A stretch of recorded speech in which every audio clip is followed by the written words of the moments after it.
Assalamualaikum warahmatullahi wabarakatuh, teman-teman para subscriber. Apa kabar semuanya? Semoga sehat selalu ya. Baiklah, video kali ini saya akan tunjukkan kepada teman-teman semua bagaimana caranya mengatasi baterai laptop yang tidak bisa penuh. Di sini saya beri judul baterai laptop tidak bisa penuh, terisi 60% atau 70% atau 80% atau 90%. Nah, bagaimana cara mengatasinya? Ternyata sangat mudah teman-teman ya. Baiklah, di sini saya tidak memberikan contoh, tetapi saya hanya dengan berbicara saja ya teman-teman, tapi insya Allah mudah untuk dipahami. Oke, caranya ada dua ya teman-teman. Yang pertama, kalau misalnya baterai laptop yang bisa dilepas, maka caranya itu lebih mudah ya teman-teman ya.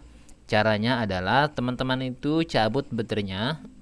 Tentu laptopnya dimatiin dulu ya dalam keadaan shutdown. Nah, dalam keadaan shutdown seperti itu, lalu baterainya dicabut. Setelah baterainya dicabut, teman-teman tekan tanpa dilepas tombol power selama 15 detik. Nah, supaya lebih akurat, teman-teman itu sambil melihat detik jam ya, supaya akurat. Itu boleh lebih teman-teman, nggak apa-apa. Tapi yang penting standarnya minimal 15 detik ditekan tanpa dilepas ya. Jadi saya ulangi caranya. Dalam keadaan shutdown laptop tersebut, kemudian cabut baterainya. Setelah baterainya dicabut, kemudian dalam keadaan mati laptopnya ini, tombol power untuk menyalakan laptop itu ditekan tanpa dilepas. Ditekan selama 15 detik minimal. Oke. Nah, setelah ditekan 15 detik, lalu ngapain? Setelah 15 detik atau lebih nggak apa-apa, itu dilepas, kemudian baterainya dipasang kembali. Nah, setelah itu silakan teman-teman cas kembali laptopnya ya. Insya Allah setelah itu baterai bisa terisi kembali sampai 100%. Kemudian masalahnya bagaimana dengan laptop yang baterainya itu baterai tanam? Nah, di sini memang agak repot, tetapi bisa teman-teman ya. Untuk laptop yang baterai tanam, nah laptop yang baterai tanam ini caranya teman-teman itu habiskan baterainya hingga 0%. Dalam artian sampai 0% sampai laptop itu mati sendiri. Nah, begitu laptop itu mati sendiri, coba nyalakan. Kalau laptopnya masih bisa menyala, biarkan dia menyala sampai dia mati kembali. Kemudian kalau misalnya laptopnya mati kembali, nyalakan lagi, kemudian sampai betul-betul begitu teman-teman nyalakan itu laptop tidak bisa menyala, alias baterainya betul-betul habis 0% ya.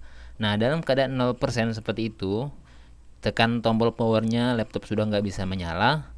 Silakan teman-teman tekan tombol powernya selama 15 detik. Ditekan tanpa dilepas 15 detik atau lebih, tidak masalah. Nah, oke teman-teman. Setelah ditekan 15 detik dan teman-teman yakin tuh ya, makanya sambil lihat detik jam, 15 detik atau hitung 15 detik atau lebih nggak masalah. Setelah itu selesai, diangkat maksudnya. Setelah teman-teman tekan 15 detik atau lebih, kemudian selesai. Setelah itu silakan teman-teman cas laptopnya. Nah, insya Allah nanti setelah itu laptop bisa terisi sampai 100% ya. Dan ini sudah berdasarkan pengalaman. Kenapa, sebagai catatan, kenapa laptop itu bisa tidak penuh? Hanya terisi 60% atau 70% atau 80% atau 90%. Ternyata bisa terjadi seperti itu karena kita menggunakan laptop sambil dicas. Nah, ada waktunya entah karena sistemnya atau karena apa sehingga terdeteksi macam-macam lah. Perihalnya saya kurang mengerti sehingga dia menjadi hanya bisa terisi 60% atau 70% atau 80% atau 90%. Nah, sekarang jadi bagaimana? Ya, solusinya silakan kebijakan teman-teman ya, bagaimana dalam menggunakan laptopnya. Kalau laptopnya masih baterainya kuat, nah jadi dicas aja dulu, baru nanti digunakan dalam keadaan tidak dicas ya. Kecuali kalau misalnya sudah mau habis ya silakan dicas lagi, tapi perhatikan itu jangan sampai sudah 100% dibiarkan lama-lama, nanti baterainya bisa drop. Oke, sekian barangkali tutorial ini, semoga bermanfaat ya. Mungkin buat teman-teman yang membutuhkan tutorial ini, dan ketemu. Alhamdulillah saya ucapkan mudah-mudahan laptop teman-teman bisa sembuh, pulih kembali, normal kembali, bisa ngecas 100%. Baiklah, sampai ketemu di tutorial selanjutnya. Kapan-kapan kita akan membahas tentang Facebook AdSense, tentang Facebook monetize ya, bagaimana untuk mencari uang lewat Facebook. Ya, sekian ya. Sampai ketemu kembali di tutorial berikutnya. Wassalamualaikum warahmatullahi wabarakatuh. Dadah.